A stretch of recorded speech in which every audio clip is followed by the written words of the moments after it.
Good day. Welcome to Real Estate Whiskey Talk. Again, in the studio, we're joined with Desiree Harper with eXp Realty. And today she's going to share with us some of the benefits of shopping during the rainy season of the year.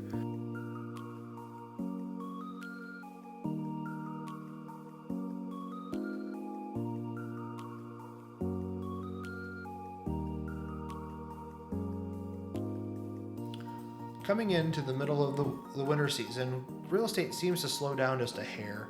And I don't know what the perception is really why, and does it really matter, but what is some of the major benefits to shopping in the winter and coming into springtime, like when most people want to buy or sell houses in the middle of summer? Like, what is some of the major things that could help them buying or selling at this time of year? Well, I think it's important that, obviously it slows down during the holidays, which we know that everybody's focused on their family. I don't want to move during Christmas. Right. It's family time. But that being said, one of the best things about shopping during the rainy season, it could save you thousands of dollars, like literally. And that's because you go into a house and it's pouring down rain. Is that roof leaking? You're going to know, typically. Better chance to find that then versus some other time. And one thing I've learned about being a realtor is get in that crawl space. I don't care how small it is, get down and look, because is there standing water? Is there some place for that water to run? That's important, because if it's pouring down rain outside and water's, filling into a crawl space or whatnot, it could be typical, but is it running off? But you're going to know if it's raining outside or if it has just rained. And then can you smell that mold, that mildew, that dingy smell? That's going to be really apparent if everything's wet. So that makes sense. Like one of our houses that we looked at buying before we bought the house we're currently in, the inspection came through and the inspector got underneath the house. And it had been 3 to 4 weeks since we had rain. It was the middle of the summer, and there was standing water. And that's a bad sign. I can only imagine if it was raining how bad that could be. But those are one of those things you don't think to look for. Right. And then you also should probably be checking ceiling lines and making sure there's not stains in ceilings. Yes. And then also make sure that the ceiling doesn't have a different white spot, because spray some Kills and they will cover that rain or watermark up. Just to, mask it or whatever. So, yeah. Okay. And then also you look at your windows. Are the windows leaking? When it's pouring down rain, put your hands on the windowsill. Okay. What does that look like? Is it damp? Yeah, and because it might not be coming in that moment, but is it going to leak later, or is it seeping in somewhere? So it's okay to go ahead and touch that and see, what, if anything's happening in that space.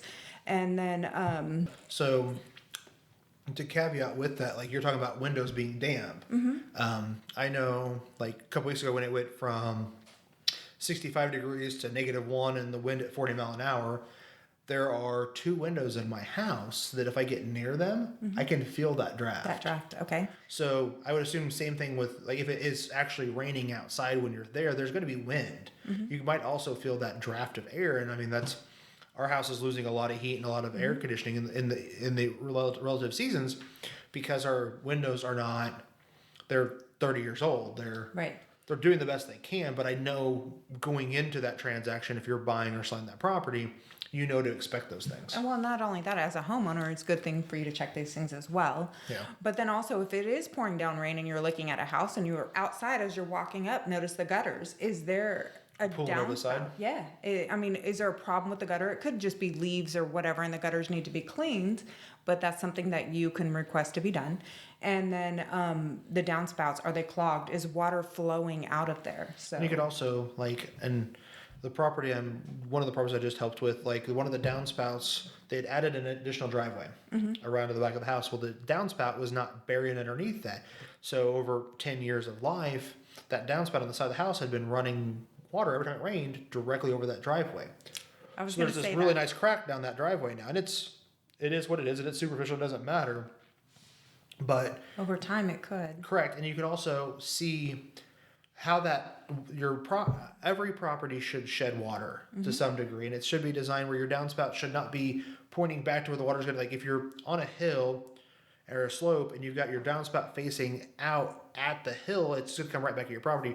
Your downspout should be off to the side and potentially buried 8 to 12 feet away from the house, so that when the water comes out, it's shedding further away from that property. And you can see those during that rainy time. And if that is done and it's going into a storm drain, Are they clogged? Are they blocked? What's blocking them to have, who's responsible for that? If you're in a city within city limits, is that Yes. something, and so you need to know these things, and these are questions you can learn to ask. And I think the most important thing about shopping on a rainy day is your competition is at home staying dry. So it'd definitely be like if you're like a week of rain, no one's out looking at homes that week. So Yeah, call me, I'll take you. but like back to the caveat about Yeah. the storm drains though, like look at your property, like pull it up on Google Maps that you're going to go look at. If you're in town, like look at where water retentions are from that property. Are you right next to an area that's going to flood? Right. Because then that could lead, like if we have 4 weeks of rainy time, you may have mosquitoes and other things. Are you going to have standing water? Is that going to create? Yeah, you're going to create other issues that you don't want. I mean, you can't change what the neighbor's doing or what the city's doing, but know in advance what that property's caveats are going to be. Yes, it's so important. And so it's just a good time to get out there when it's raining. Thank you. You're welcome.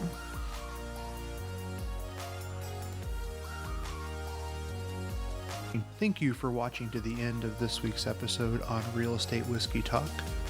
As always, we're looking for other industry leaders in our real estate world that want to come and visit the studio and bar, maybe try some whiskey and talk about their industries. And we're always looking to help people reach their real estate goals. So if you need anything, please reach out as well.